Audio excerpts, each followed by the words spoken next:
Buenos días, directos amigos.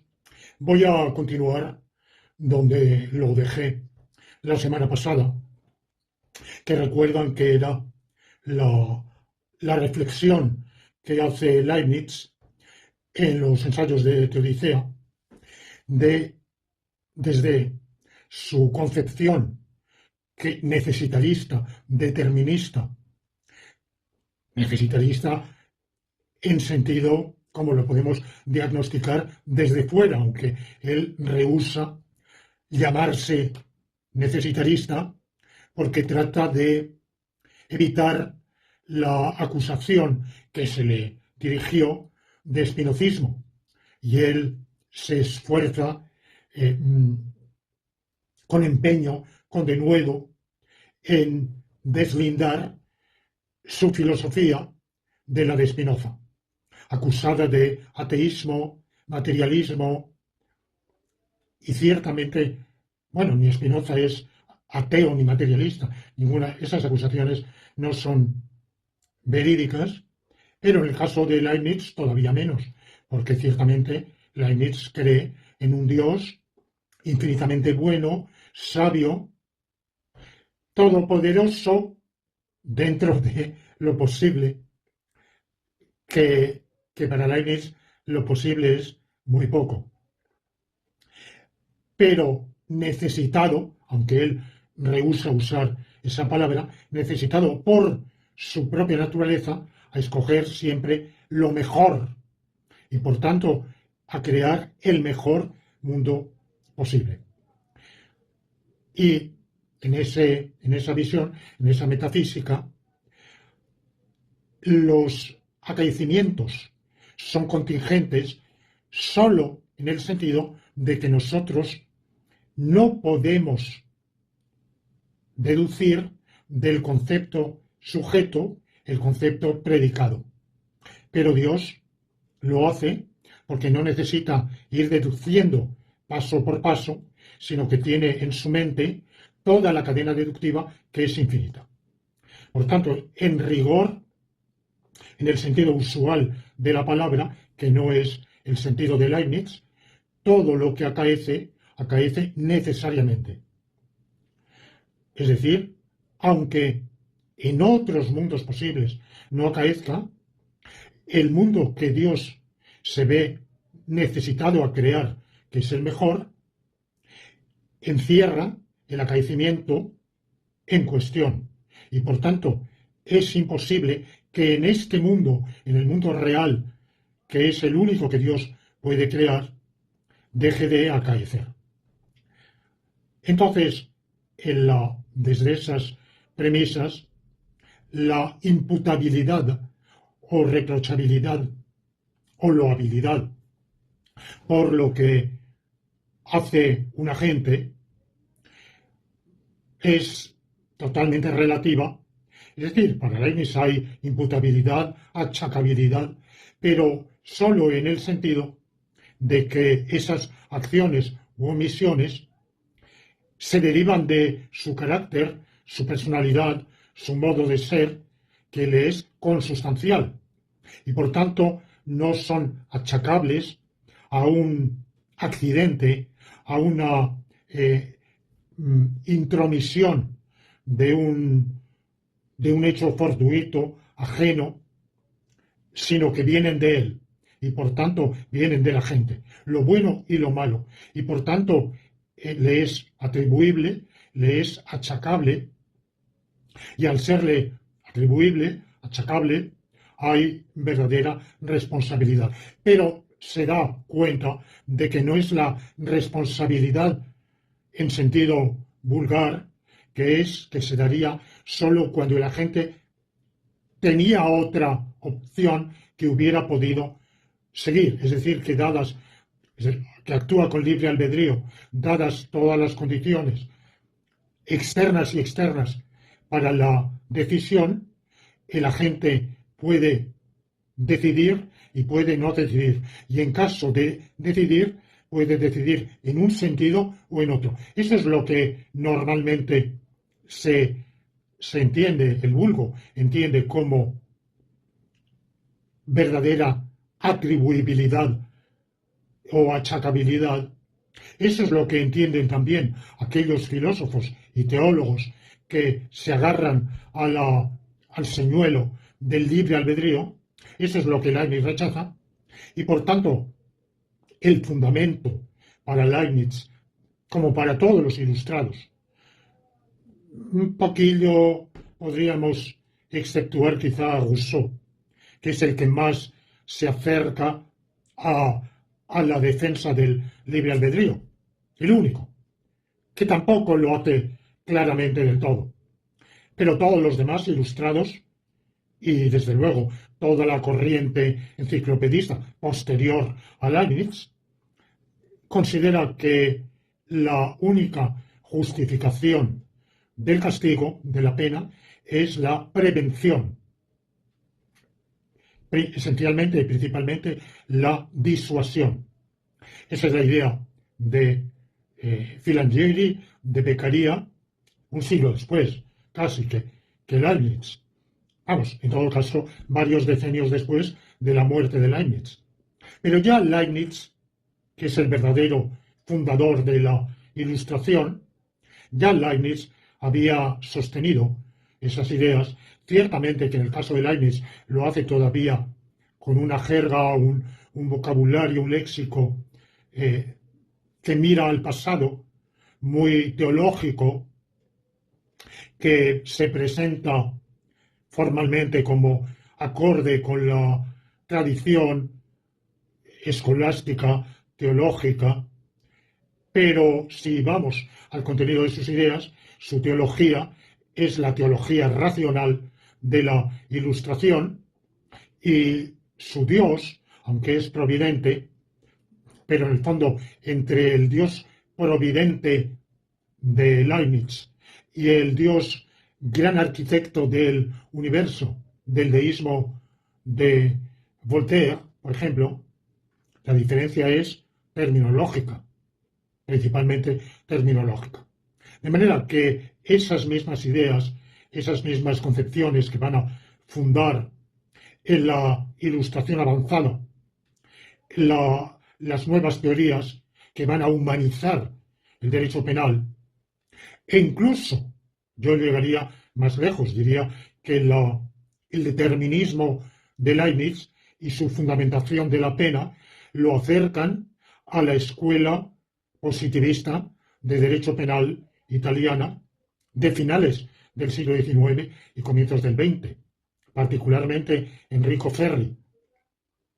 Es decir, merecer lo que es merecer en un sentido estricto, tal como vulgarmente se concibe, se entiende el mérito, merecer nadie. No nos merecemos ni los premios ni los castigos. El mérito relativo, es decir, que hemos actuado por una decisión que emana de nuestra personalidad, de nuestro modo de ser, de nuestro carácter, de nuestro temperamento, pero ese carácter, ese modo de ser, esa personalidad, ¿cómo han surgido? Hemos tenido un mérito, bien, pero nos merecíamos ese mérito. Hemos merecido ese mérito. Para la concepción vulgar del mérito, no hace falta merecer el mérito, porque el mérito consiste en que nos dé la gana de actuar así. Ese es el mérito. Esa concepción vulgar, paradójicamente, hace estribar el mérito en la suerte, en la fortuna, en una gana que fortuitamente nos ha dado de obrar en un sentido. Claro, para Leibniz eso es horrible, nefando. Eso es un mérito al buen tuntún, o un demérito al buen tuntún. Entonces, nadie se merece, en el sentido vulgar de la palabra, un castigo, ni nos merecemos, en el sentido vulgar de la palabra, un premio. Pero la sociedad, por la utilidad común, imputa un mérito, un demérito, a fin de hacer corresponder a este mérito, a ese demérito, un premio, un castigo, en aras del bien común, de la utilidad común. Estas son las ideas de Leibniz, yo las estoy formulando de una manera que no es aquella exacta que usa Leibniz en sus escritos, y como aquellos que hayan seguido mis otras series de vídeos en este canal lo saben, son exactamente las mismas ideas que yo he formulado, reformulado en mi libro Visión Lógica del Derecho y en una larga obra anterior y que he desarrollado en varias series de vídeos en este canal. Aunque yo considero que hay que rescatar una idea de imputabilidad, de responsabilidad, que fundamenta un cierto retributivismo moderado que es acorde con las ideas de Leibniz. El mero principio de disuasión o prevención no justificaría la pena. Hace falta que aquel a quien se va a infligir un castigo lo merezca en el sentido de Leibniz. No ha merecido el mérito, pero sí ha merecido el castigo, porque en virtud de una regla de atribución que es requerida para el bien común, a ese comportamiento activo u omisivo le ha de corresponder un castigo o un mérito, lo mismo exactamente. Bien, a partir de ahí, Leibniz se plantea el problema de si eso se aplica únicamente al ser humano o también a otros animales. Y hay una gran novedad en Leibniz que lo aleja radicalmente de Descartes. En su juventud, Leibniz se había sentido atraído por la filosofía de Descartes, e incluso sus maestros, en el periodo inicial de su formación académica, le habían inculcado ese aprecio, esa estima de la filosofía cartesiana, pero en realidad muy pronto se va a ir alejando de ella, y a medida que desarrolle su propio pensamiento jurídico, lógico, filosófico, teológico y político, se va a ir distanciando cada vez más de Descartes, y en realidad es un antidescartes. Hay Yvon Belaval, que es un estudioso francés de la filosofía, creo que ahora lamentablemente fallecido, a quien debemos varias obras interesantísimas sobre Leibniz. En uno de los libros, cuyo título recuerdo mal en este momento porque son lecturas de hace mucho tiempo, creo que era Leibniz Critique de Descartes, Leibniz crítico de Descartes. En ese libro presenta a Leibniz como un antidescartes.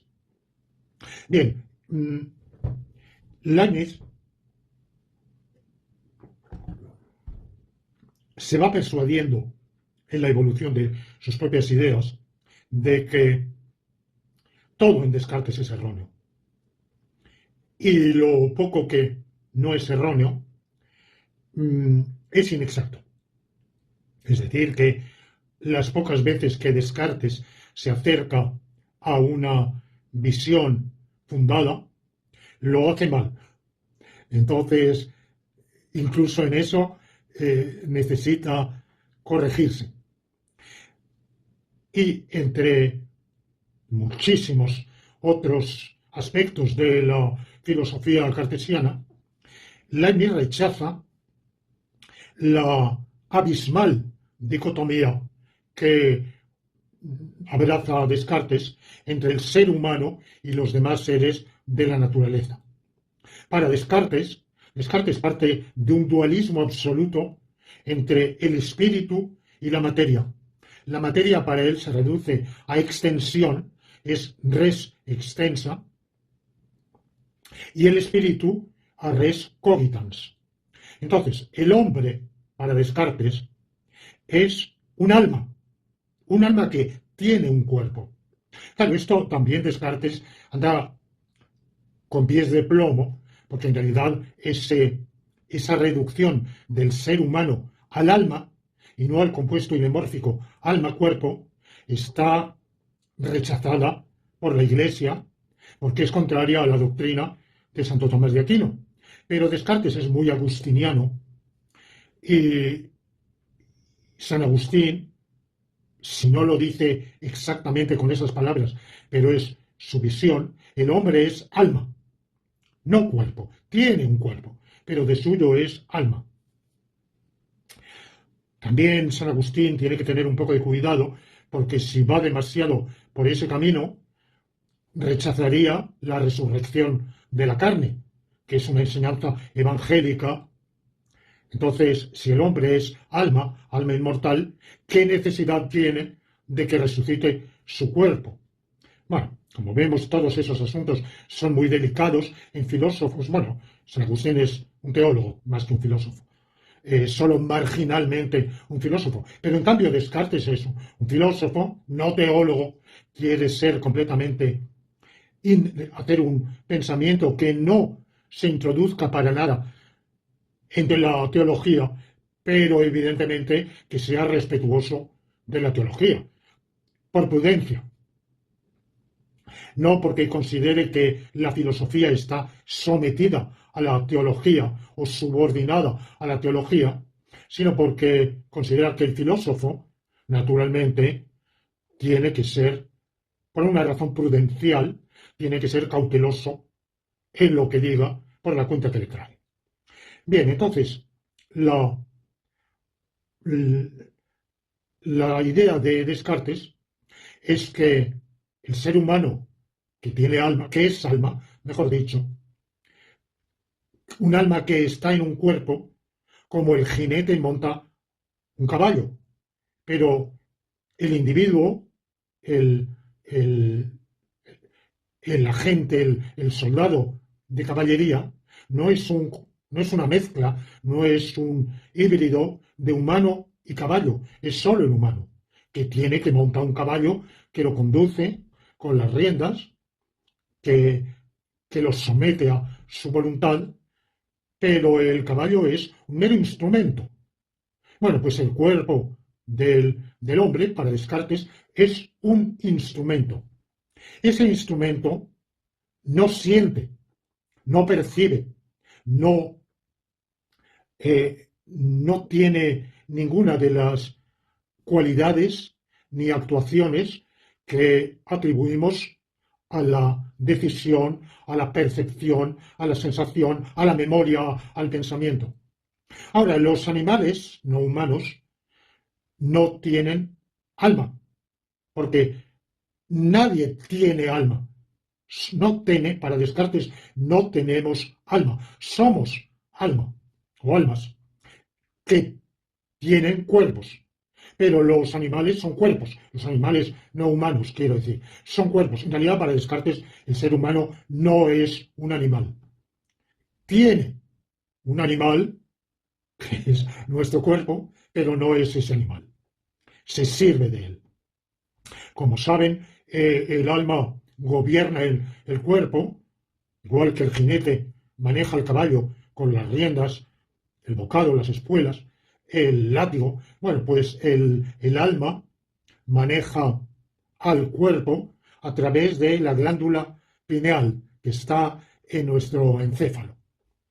No sé cómo lo averigua él, cómo puede demostrar semejante vínculo entre el alma y el cuerpo. Bueno, pues la,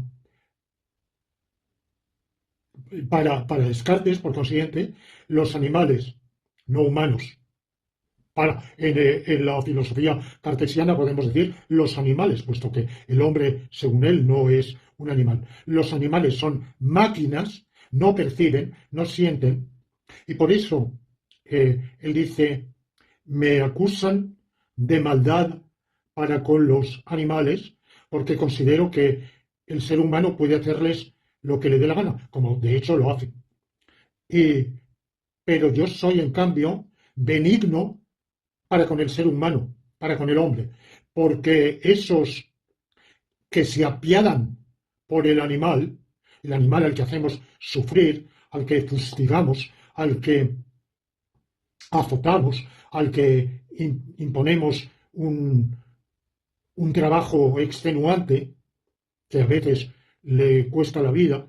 Bueno, si fueran seres sensibles que sienten dolor, estaríamos obrando con crueldad. Entonces, esos compasivos con el animal no tienen compasión con el hombre porque nos están acusando al ser humano de ser despiadado, malvado, mientras que yo justifico al ser humano. Y lo justifico precisamente porque entiendo que el animal es una máquina y que darle una patada a un animal o hacerlo, someterlo a cualquier otro tipo de tratamiento, que sería cruel si la víctima fuera un ser humano, pero no es cruel cuando se hace a un perro, a un caballo, a un cerdo, igual que si se da una patada a un reloj. El reloj no siente, o al serrar un árbol, o al cortarlo con un hacha para hacer leña que vamos a usar en la chimenea para calentarnos, o cualquier otro uso que vayamos a hacer. Bueno, el árbol no sufre, es insensible. En la doctrina aristotélica, que es la que asume toda la tradición escolástica, medieval y renacentista, los seres vivos tienen alma. El ser humano tiene un alma intelectiva, el animal no humano tiene un alma sensitiva y finalmente el ser animado, pero que no es un animal, o sea, la planta, tiene un alma vegetativa. Aristóteles se da cuenta de que el animal actúa de manera que no podemos atribuir todas las actuaciones exclusivamente a tener perceptividad o sensibilidad, sino que actúa con memoria y organiza su decisión en virtud de esa memoria, y de ese modo, como lo recordaba Richard Sorabji, que es un filósofo inglés de origen hindú, que, que ha estudiado, un historiador de la filosofía, más que filósofo, que ha estudiado con enorme originalidad las concepciones humanas del animal no humano en la antigüedad y en la Edad Media, ya ha hecho aportaciones interesantísimas sobre el alma de los brutos. Entonces, Sorabji dice muy agudamente que como Aristóteles quiere reservar el intelecto, lo que es entender y razonar al ser humano, lo que hace es que desplaza a la sensibilidad una parte de lo que normalmente entendemos que forma parte de la facultad intelectiva. No quiere reconocerle al animal no humano una facultad intelectiva menor. Entonces lo que hace es que muchas de las funciones que normalmente reservamos a la facultad intelectiva, él las desplaza, las rebaja al piso inferior, es decir, las ubica en la facultad sensitiva. Bueno, Sorabji ha estudiado muy bien los titubeos, las ambigüedades, las ambivalencias en la filosofía antigua y medieval entre una visión de los animales no humanos que los acerca a los seres humanos y otra visión preponderante, pero no única, que considera que hay una dicotomía absoluta, radical, un abismo.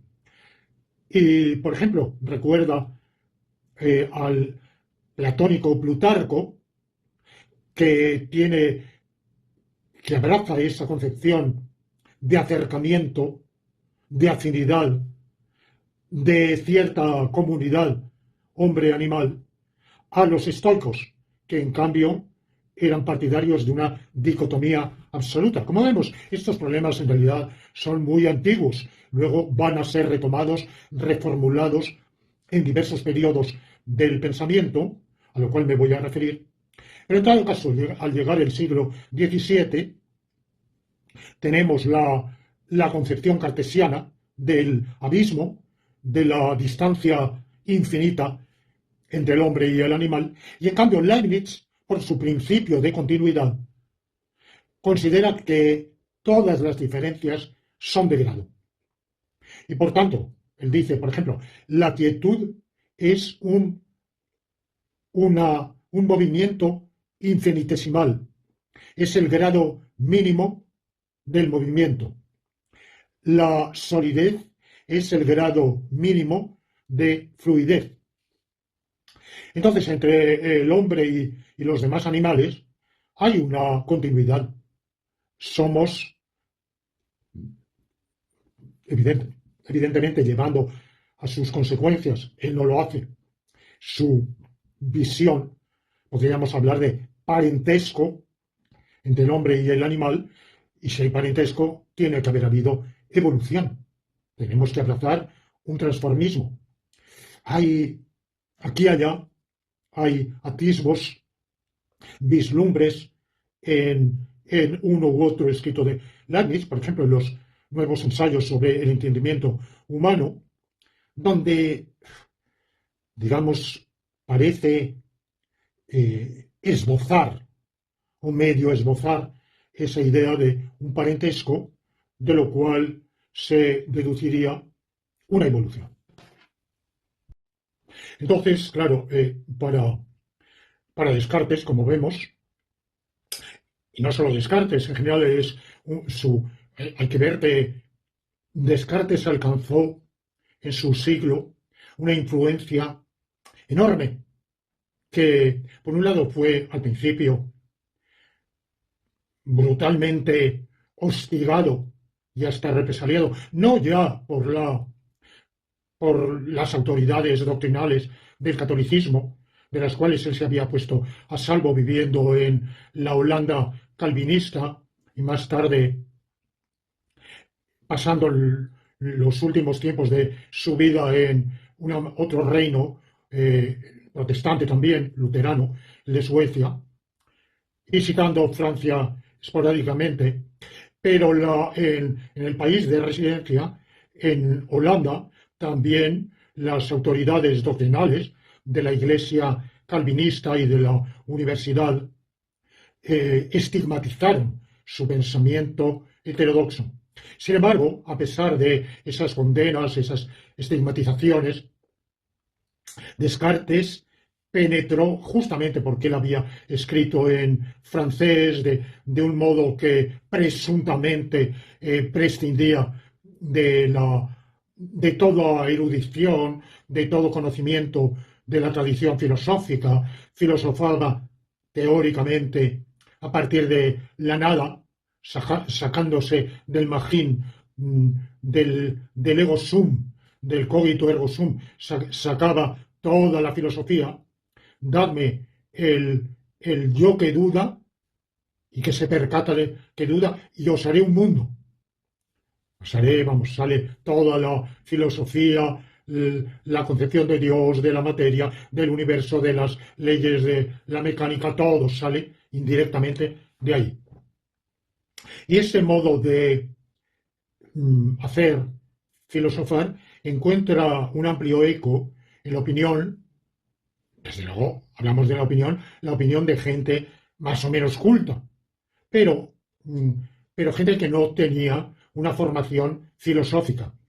Mientras que anteriormente los filósofos académicos escribían de una manera que, por supuesto, a partir de unos postulados, la filosofía escolástica es muy racional, a partir de unos postulados con una cadena de razonamiento se llega a unas conclusiones y las dificultades se presentan como objeciones a las cuales se va respondiendo también, de manera que en realidad eso es comprensible por cualquiera que se lance a entenderlo con seriedad.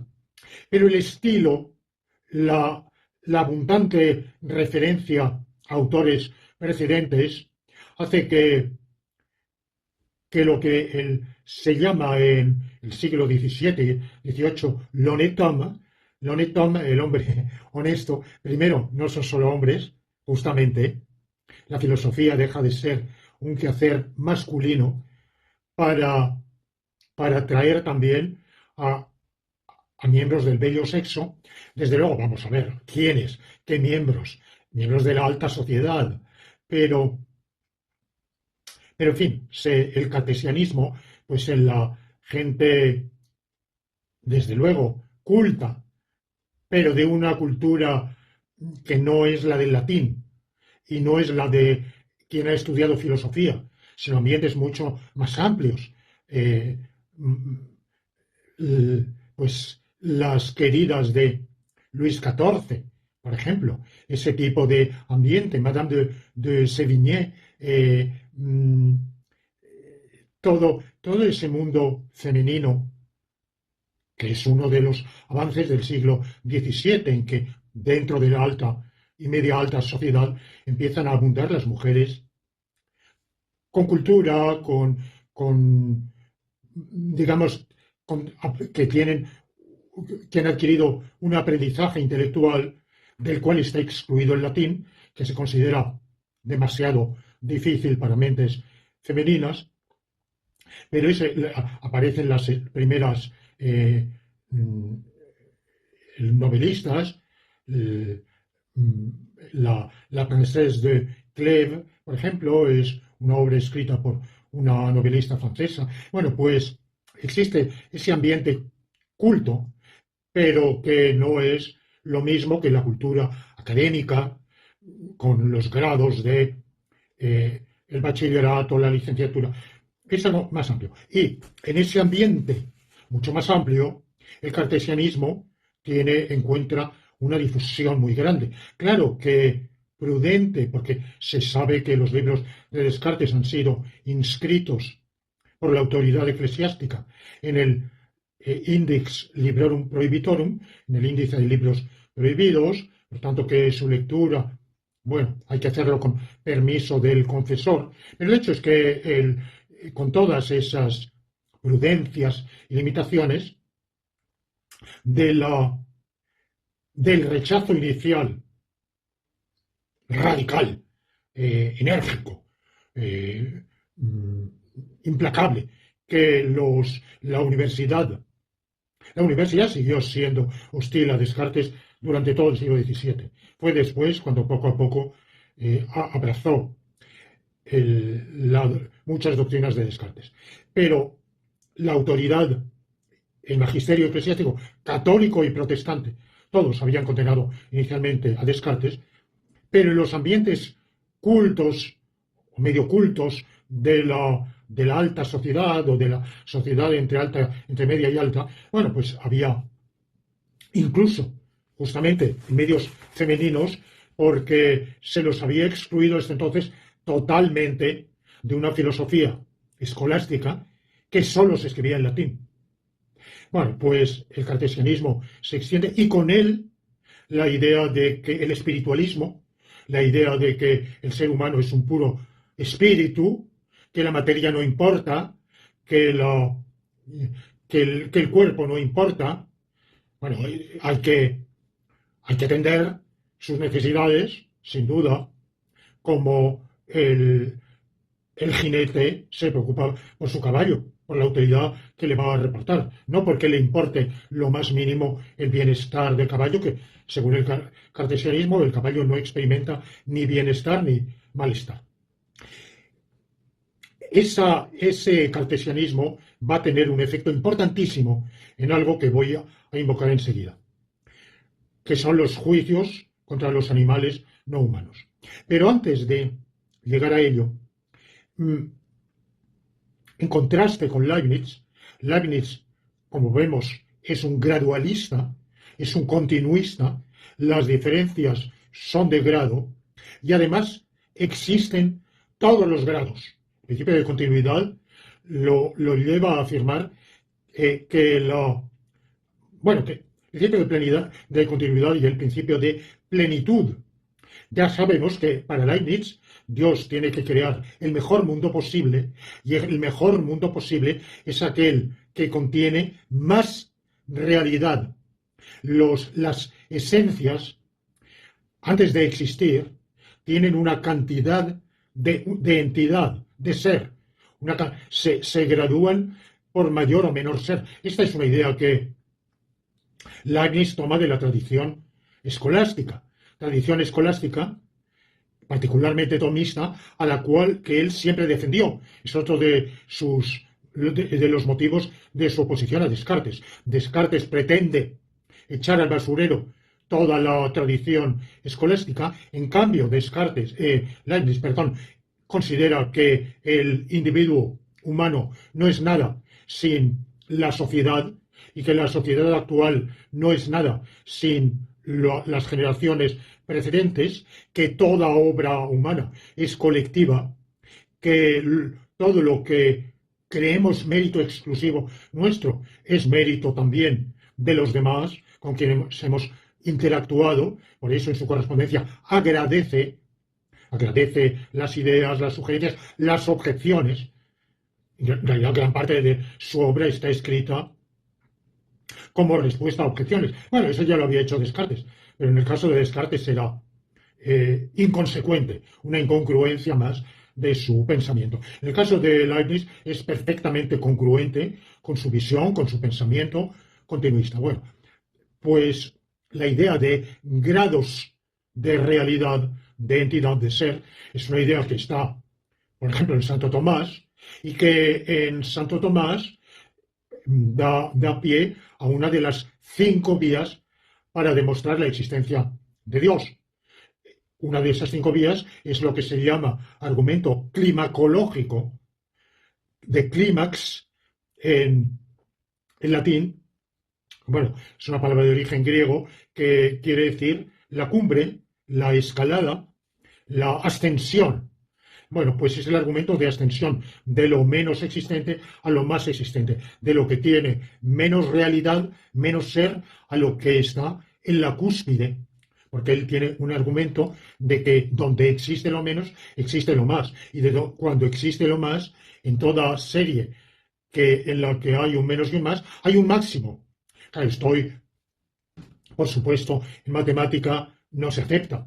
Hay series infinitas que no tienen un máximo. Toda la teoría de los retículos, si ustedes han estudiado un poco de algo de teoría de retículos, de álgebra universal o álgebra general, bueno, pues saben que hay series acotadas y series no acotadas. Simplemente, por ejemplo, la serie de los números naturales, 0, 1, 2, 3, no está acotada. No hay un número natural máximo. Para cualquier n existe n más 1. Bueno, pues eso en San Agustín, en Santo Tomás de Aquino, la idea la retoma Leibniz, pero Leibniz no, como buen infinitista que es, Tomás de Aquino es aristotélico, muy aristotélico, demasiado aristotélico, y es finitista. Existe el infinito, que es Dios, pero es radicalmente distinto. En realidad existe, pero en un sentido de la palabra existir o ser que no es el mismo con el que existimos nosotros, o los árboles, o los edificios. Es análogo, con una analogía de proporción o de atribución. Bueno, hay varias teorías de la analogía, pero es análogo, quiere decir que la palabra no se aplica a Dios y a las criaturas, de manera que sean acepciones totalmente ajenas, sin nada en común, pero no es la palabra existir o ser, tampoco es unívoca, de manera que evidentemente estoy diciendo que para Santo Tomás toda escala tiene un máximo, pero en cierto modo ese máximo está fuera de la escala, porque tiene entidad, realidad o existencia en un sentido que no es el mismo. No solo existe más, infinitamente más, sino que su existencia no es exactamente igual. No existe Dios como existe cualquier criatura. Bueno, eso no lo tenemos en Leibniz, pero el gradualismo, la escala de ser, sí. Y su concepción metafísica es que las esencias tienen un conatus ad existendum, tienden a existir, y Dios les otorga existencia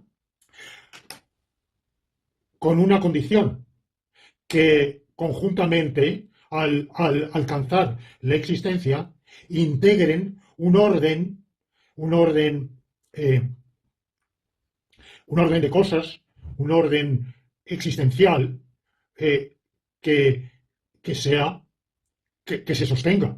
Es decir, que la existencia de una cosa no impida la de otra.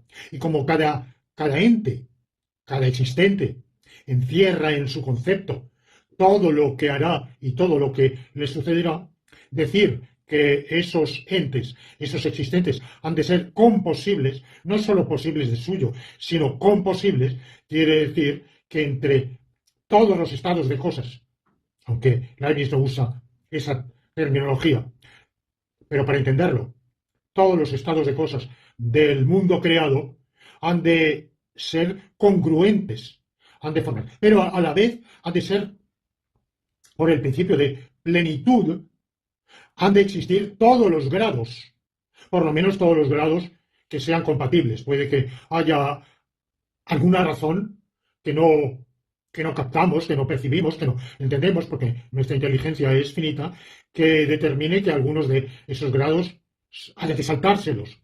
Pero en principio existen todos los grados. Y en la intelectibilidad o intelectividad hay grados y el alma vegetativa es el grado mínimo. Y luego de ahí vamos pasando por grados diferentes. Los diferentes animales van teniendo diferente grado de intelectividad y el hombre tiene el máximo compatible con ser un animal ligado al cuerpo, esencialmente, consustancialmente ligado al cuerpo, a diferencia de Descartes, el cual se diferencia de los ángeles, que no son animales, son espíritus puros, que carecen de vinculación a la materia. Lo que pasa es que Leibniz al mismo tiempo cree que la materia misma es en realidad espiritual, es un panpsiquista, todo está animado para él. Las piedras, las montañas, los astros, todos tienen su propia psique, su propia alma. Grado de nuevo menor. Bueno, he dicho que las plantas tienen intelectividad en el grado mínimo, pero la vitalidad, la perceptividad, la tienen todos los seres, inanimados también, solo que en ese grado mínimo. Bien, en ese ambiente, en ese contexto, Leibniz se plantea el problema de que el hombre es un animal, ciertamente, un animal que por realizar la intelectividad máxima compatible con la animalidad, Dios lo ha creado con una atención especial y que Dios tiene una providencia particular para el ser humano y le ha prometido una, una vida futura especial. Y, por tanto, Dios actúa de una doble manera como gobernador providente del universo. La frase es que gobernador, en realidad, Dios no interviene en el universo. Por eso digo que, en el fondo, Leibniz es un deísta. No es un teísta en el sentido normal del vocablo. Dios ha creado el universo, el cosmos, el mundo, con arreglo a la ley de la armonía preestablecida, y una vez creado no interviene en él. puesto que todo lo que tenía que hacer o determinar ya lo ha puesto. Incluso los milagros. Los milagros no son acaecimientos que rompan, que quebranten el orden del universo. Son acaecimientos que quebrantan un orden particular de cosas que nosotros conocemos, pero que se acomodan, que se ajustan al orden universal de todas las cosas. De manera que la providencia para Leibniz es lo mismo que la creación. Entonces, el hombre ciertamente tiene un rango, una dignidad, diríamos hoy, mayor, pero la diferencia es gradual. Y por eso la misma justificación que tenemos para asignar castigos, penas, para hacer una imputación, que será la disuasión con vistas a la utilidad colectiva, al bien colectivo. Leibniz, de dicho, es también el primer utilitarista. Las ideas de Bentham están en Leibniz. El criterio de lo bueno y lo malo lo formulará Bentham como la máxima felicidad del máximo número. Bueno, pues esto en realidad, dicho de otro modo, está ya en Leibniz. Pero entonces solo se aplica al ser humano.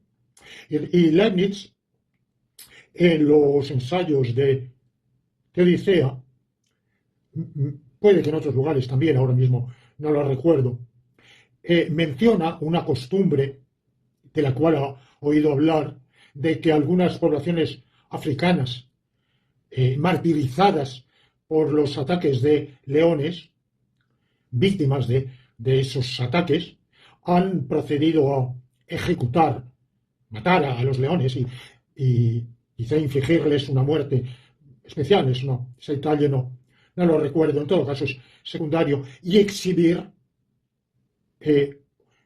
ostentatoriamente en un lugar al cual otros leones pueden llegar, pueden ver, ese cada vez como escarmiento.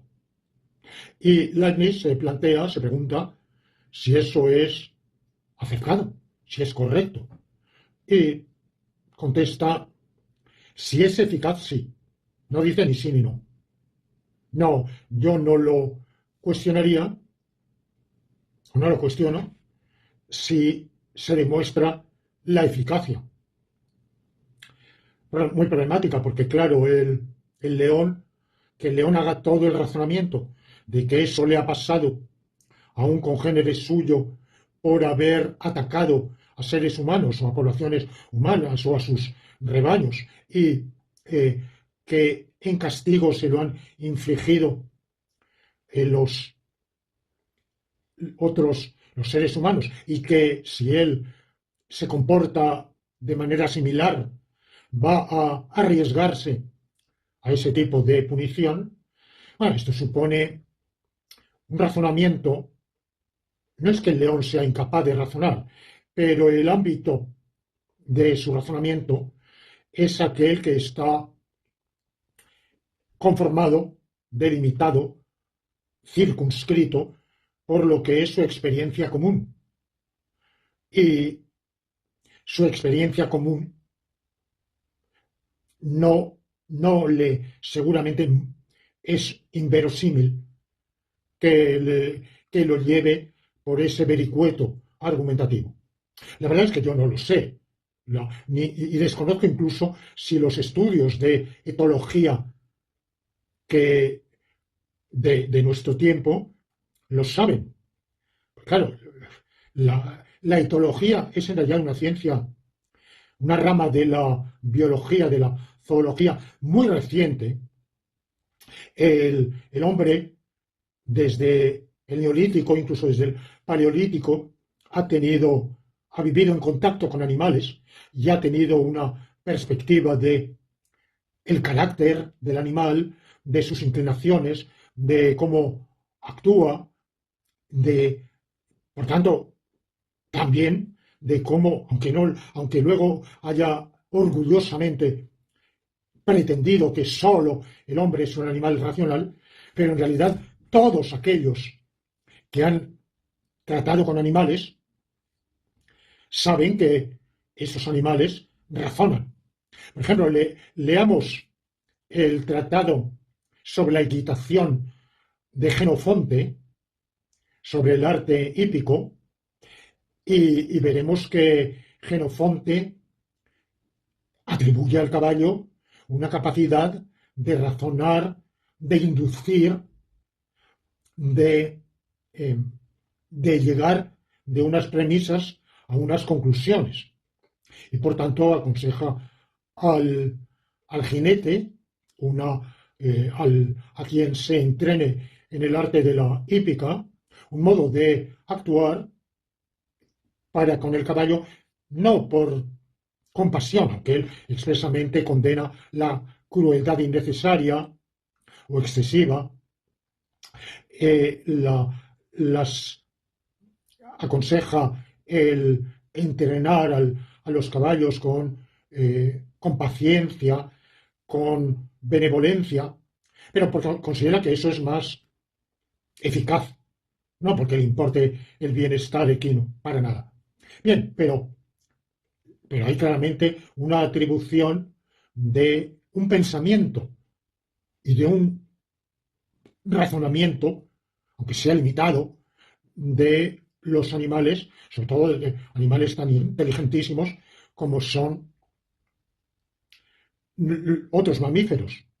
Porque claro, se dice hoy, desde los avances de la genética, todo el mundo está muy impresionado por el descubrimiento de que compartimos un 98%, un 97% con todos los simios, con los demás simios. Pero quizá no ha cundido tanto el conocimiento de que compartimos el 95% del ADN con los cerdos y posiblemente el 94% con los équidos, caballo, el asno. Siempre decimos una burrada. Bueno, yo, desde luego, no me lo oirán decir a mí hablar en términos peyorativos, despreciativos, o llamar burro a alguien por ser tonto. No, tengo muchísimo más respeto por, por esos sufridos y muchas veces maltratados compañeros de sociedad, que son los asnos, los caballos. Bueno. Entonces,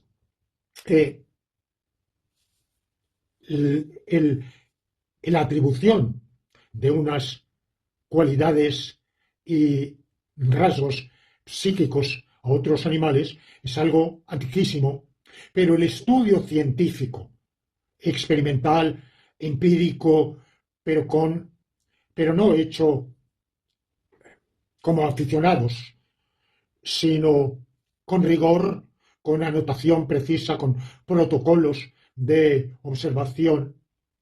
Eso es nuevo de los últimos 30, 40 años. No, dudo que más. 70, 50. Puede que sí, que empezara en los años 70 del pasado siglo. Y va avanzando lentamente la etología. Entonces, desconozco si la etología hoy podría atribuir o no pertinencia, validez a ese vislumbre, ese barrunto que se tenía, vamos, o que tuvieron esas poblaciones africanas, y si el león puede quedar escarmentado o no.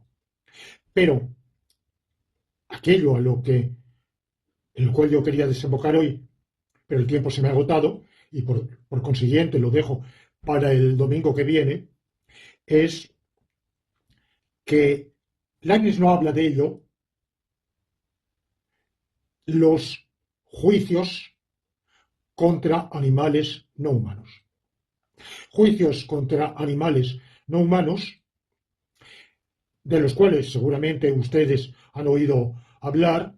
Mm, yo me atengo a un historiador francés que los ha estudiado con mucho esmero, con mucha dedicación y de manera rigurosamente científica, como lo hace la historiografía académica rigurosa, juicios que tienen lugar, han tenido lugar seguramente en diversos periodos históricos en alguna medida, pero en realidad en Europa occidental, sobre todo en Francia, que es lo que este autor ha estudiado, yo no he leído nada sobre otros países, por ejemplo, qué sucedió en España, no lo sé, lo ignoro por completo, y de Francia lo conozco casi exclusivamente por la obra de este historiador francés, Michel Pastoureau, que ha escrito un libro, ha estado muy...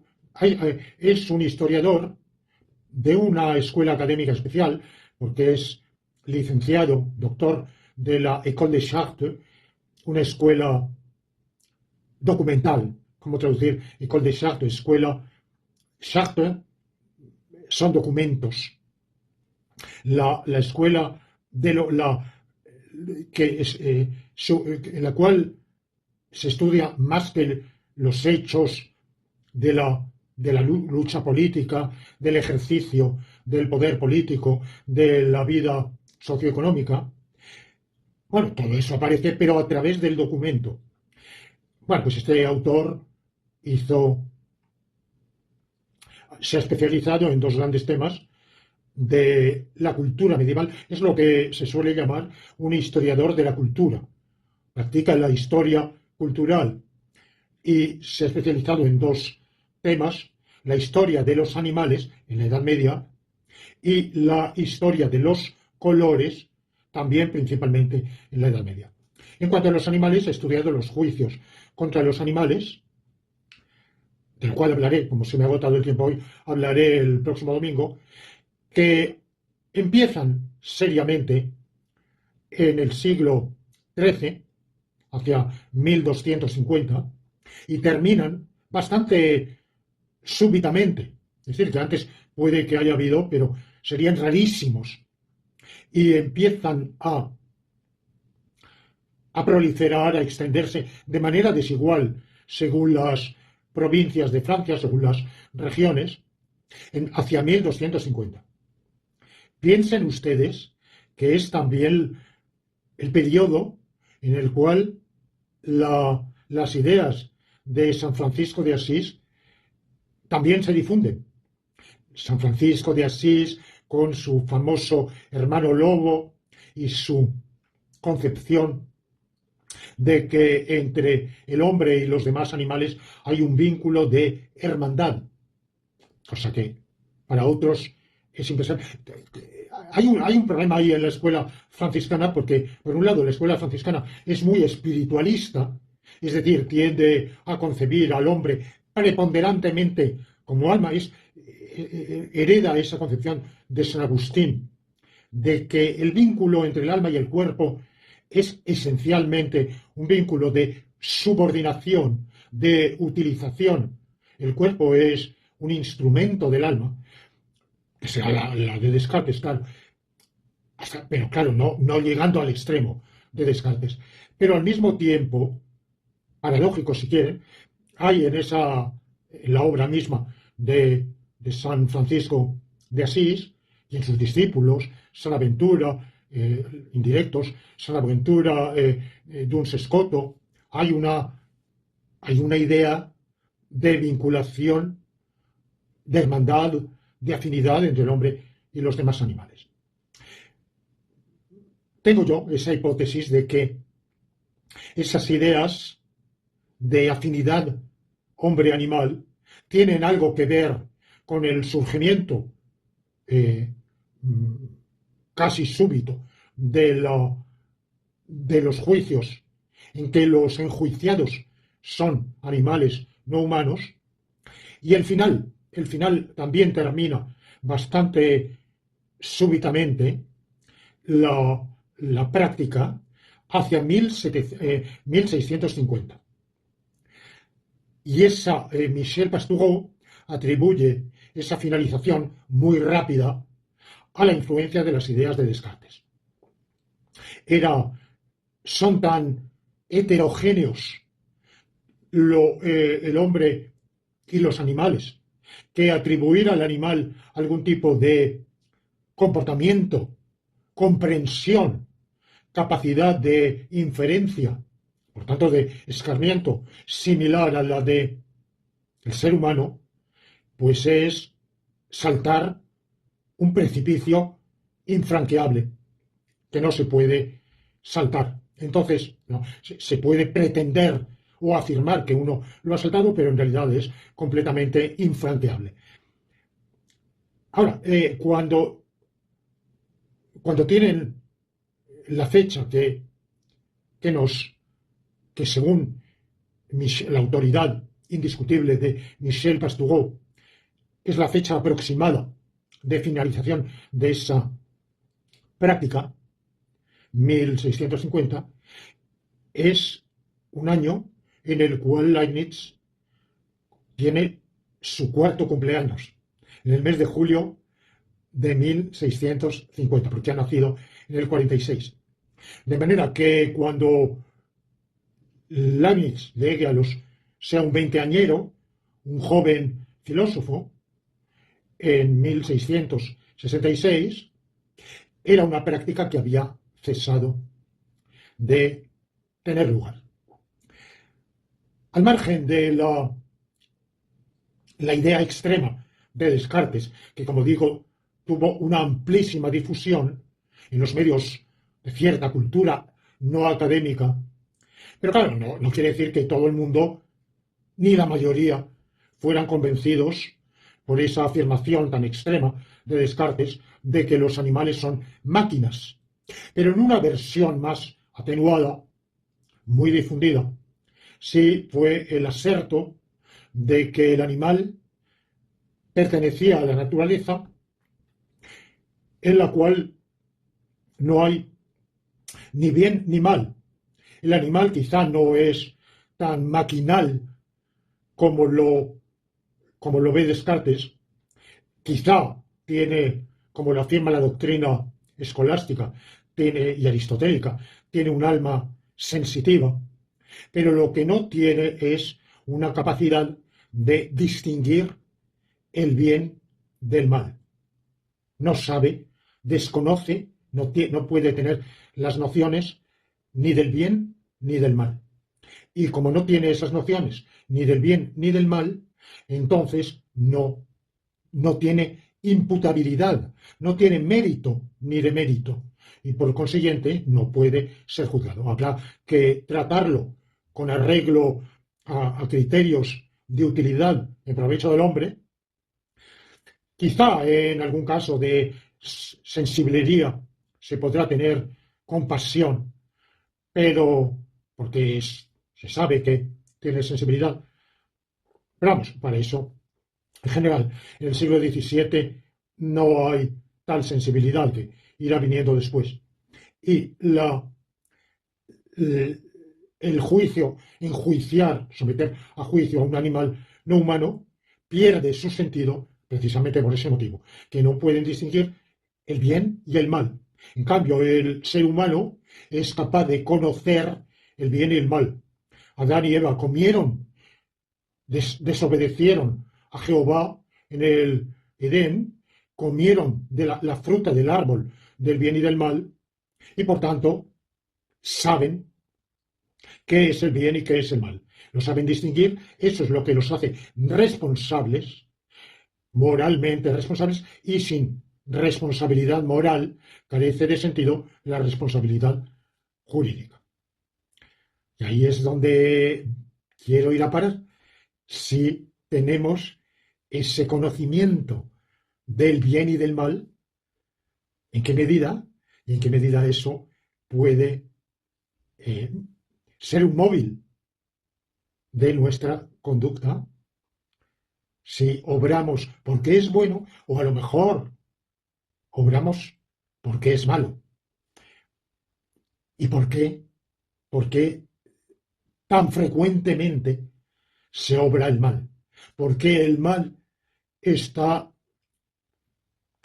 tan presente, no es ya que exista en nuestra vida y, y posiblemente, aunque comprendo que esto es discutible, en la creación, porque el sufrimiento, la enfermedad, la occisión, el hacer sufrir, el sadismo incluso, se encuentran mucho más extendido en la creación que la obra del ser humano. Al fin y al cabo existimos desde antier para lo que es la historia simplemente del planeta Tierra y de la vida sobre el planeta Tierra. Pero el problema es por qué está tan presente. Y por supuesto en la vida humana. No es ya que haya mal, sino que haya tantísimo mal. Y finalmente, ¿por qué existe el mal? ¿Por qué, por qué no, por qué no vivimos en un mundo en el cual no haya mal? Eso, o es que la pregunta carece de sentido. Bueno, yo digo que para el materialista carece de sentido. El mundo es como es y no tiene por qué. Dentro del mundo, el acaecer, esto tendrá un porqué, pero el mundo en sí mismo carece de porqué. Y por tanto, es como es, finito o infinito, con Big Bang o sin Big Bang, cíclico o no cíclico, einsteiniano o no einsteiniano, lo que sea. Pero es como es, sencillamente. O para el teísta voluntarista, igual. Existe este mundo porque Dios lo ha escogido y Dios lo ha escogido porque le ha dado la gana. No por un motivo, no porque sea el mejor, no porque habiendo barajado las alternativas ha comprobado, entendido que era preferible, o no por un designio que nosotros no podemos conocer. En realidad, Dios no ha sido determinado a crear este mundo por ningún designio, sino sencillamente porque ha querido. Ese es el voluntarismo. Ese es el voluntarismo de la tradición agustiniana, calvinista, principalmente. Y, bueno, dentro del pensamiento católico, la de la escuela franciscana, particularmente escotista, dentro de la escolástica. Las decisiones últimas de Dios no pueden tener ningún porqué, sino que las ha tomado porque sí. Bien, y todas esas concepciones, pues el mundo no tiene un porqué, por consiguiente, el problema del mal se deshace, se disuelve. Digamos que, igual que Wittgenstein quiere no resolver, sino disolver los problemas filosóficos, y afirmando que son pseudo problemas, bueno, pues esas corrientes, el voluntarismo, el teísmo voluntarista, por un lado, y el materialismo, por otro, son corrientes para las cuales el mundo no tiene por qué. Que haya este mundo y no otro, no tiene por qué. Y por consiguiente, que haya mal en el mundo, incluso muchísimo mal, eso no tiene por qué. Y preguntar por qué, pues carece de sentido. ¿Por qué existe este mundo? Pues porque existe. Vela ahí, no tiene más. Bueno, pues sobre estos temas continuaremos el próximo domingo.